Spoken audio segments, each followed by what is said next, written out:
This was when I was 10. I can remember it vividly. So, I was upstairs and I was washing my hands.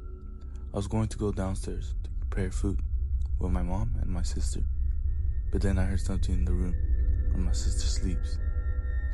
She has a bed where underneath there is a place where she can chill out with the curtain over it.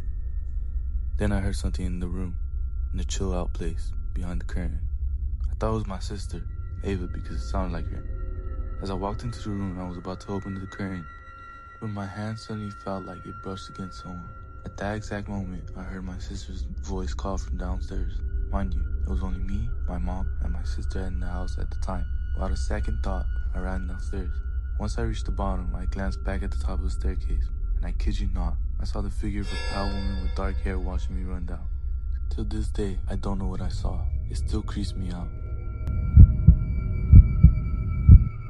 I've never told anyone the story in real life. Not my parents, not my friends. It's been 3 years and I still don't know if the man in the field was just watching us or waiting for something worse. This happened about 3 years ago. I was in shock. The 2 friends I was with and I decided to keep to ourselves. I had 2 friends, Zach and Jake. One weekend before spring break, we decided to host a party at Zach's house. His parents were out of town. He had a big house, a huge backyard, and a pool. Around 80 people showed up and the drinking started. By 1:30 a.m., most people left, but the 3 of us still had energy. Zach's house was the last one in the neighborhood, and behind his backyard was a massive cornfield with the gate leading straight into it. Around 2 a.m., we took Zach's Can-Am into the field while blasting music. I was driving, Zach was in the passenger, and Jake was still in the back. After about 30 minutes, we decided to head back, but took one last turn. Halfway through the field, a man suddenly appeared. He looked about 60, had gray hair, wore a vest, and was holding a hunting rifle with a scope. It was pitch black, lit only by our headlights. We passed him while stopped. About 500 feet later, the Can-Am shut off by itself. We were close enough that he could hear us, but when we looked back, he was gone. After a few seconds, it turned back on, and we drove straight home without saying a word. Before going inside, we stopped to catch our breath.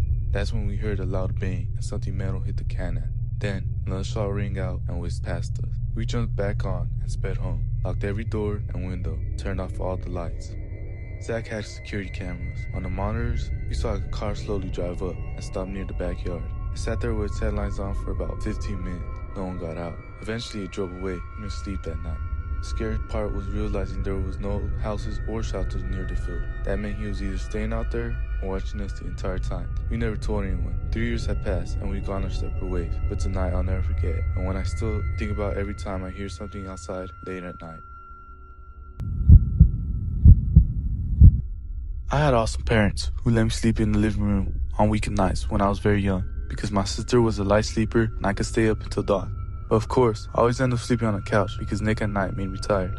So, one night, I wake up with a prickly feeling, like an instinct, just bolted into a sitting position and stared out the front window. We lived in Aurora, Georgia, so you can imagine the magnitude of trees. In perfect light, cast from the moon, I see a silhouette in this fucking tree. The family dog starts dashing to the window and is snarling into the glass. Terrified, I run to my parents' room and try to explain to my parents that there is a strange person outside. Dad grabbed something defensive and darts outside the house with the dogs to beat the wax off the hot head. I tremble in my mom's arms until Dad comes home and says he saw no one and to go to bed. I decided to sleep in my regular room. I feel my sister as to what just happened.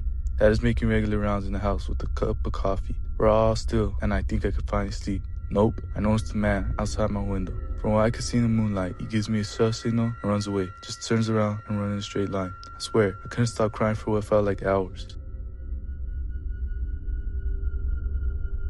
If you guys made it to the end of the video, I just want to say thank you and I appreciate it. This is my first video and I know I stuttered a little bit and I'm just experimenting as the horror stories algorithm is something I followed. I watch people like Mr. Nightmare and Nighttime Spooks, and I just want to say I appreciate it for you guys watching the video.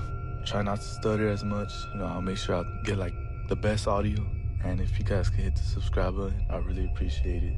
But yeah, I'll try to post here and there. I have school right now, so yeah, if I take it a little longer to post, it's because I have school and I have to edit and all that. But I'll try to post regularly as much as I can.